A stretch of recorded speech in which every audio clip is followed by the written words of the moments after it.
The classroom was buzzing with the usual morning chatter, but it fell silent as Mr. Mossy entered. His towering presence and calm demeanor commanded respect, even from the most rebellious students.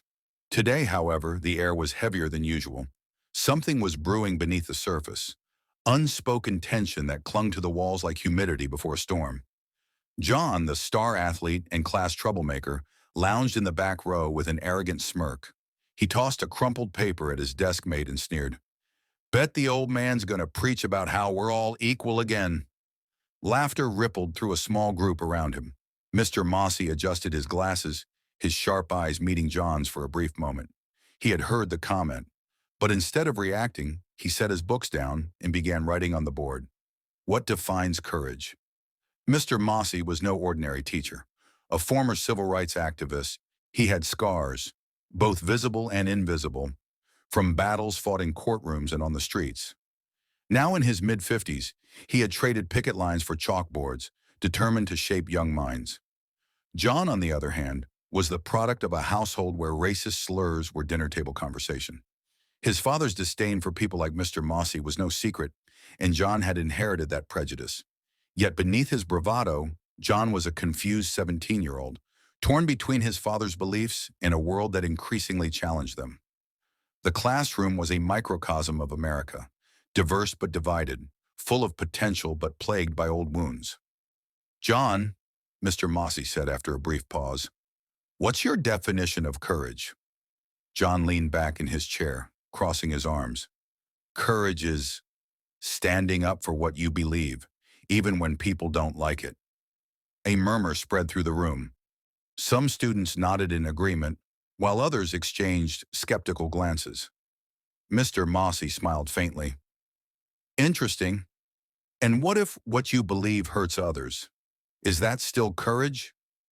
John's smirk faltered for a second before he shot back. "Depends. Maybe they're just too sensitive." The tension was palpable. Mr. Mossy didn't flinch. "Let's test that theory. Imagine you're in a situation where someone's life depends on your actions. Would you still stand by those beliefs?" The conversation lingered in the air as the bell rang. The students shuffled out, but the question haunted John. That evening, his world flipped. The annual school field trip to a local hiking trail started as expected. John, flanked by his friends, made snide comments about the bleeding heart lessons Mr. Mossy tried to teach. But deep down, he couldn't shake the teacher's words.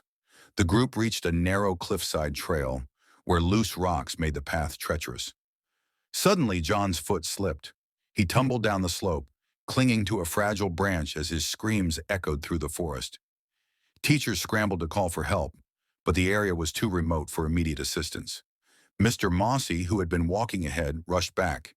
He assessed the situation with the calm urgency of someone who had faced danger before. "John, hold on!" he shouted, lying flat on the edge of the cliff and extending his hand. John's face was a mask of terror. I I can't," he stammered, tears streaming down his face. "You can," Mr. Mossy said firmly. "Trust me." John hesitated. The man trying to save him was someone he had mocked, disrespected, and dehumanized. Yet in that moment, all he saw was someone willing to risk their life for his. With a final desperate effort, John reached up. Mr. Mossy's grip was unyielding as he pulled the boy to safety.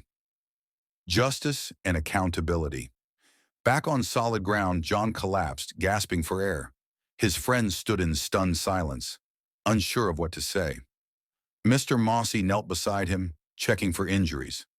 "You're going to be okay," he said softly. John looked up, his voice trembling. Why did you save me?" Mr. Mossy met his gaze, his expression a mix of exhaustion and compassion. "Because courage isn't about standing by beliefs that hurt others. It's about choosing what's right, even when it's hard." John didn't respond, but something in his eyes shifted, a crack in the armor of hatred he had worn for so long. Word of the incident spread quickly.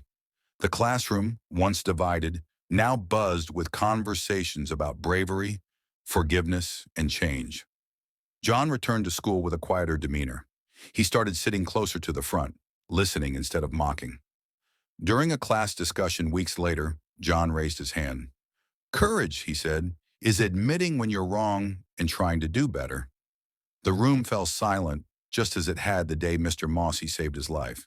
But this time, the silence was different, heavy with understanding, hope, and the realization that change was possible. Mr. Mossy's story reminds us that kindness and courage can break even the strongest barriers of hate. How will you make a difference in someone's life today?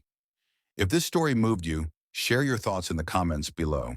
Don't forget to like, subscribe, and turn on notifications for more powerful stories that inspire change. Together, let's create a world where courage and compassion triumph over prejudice.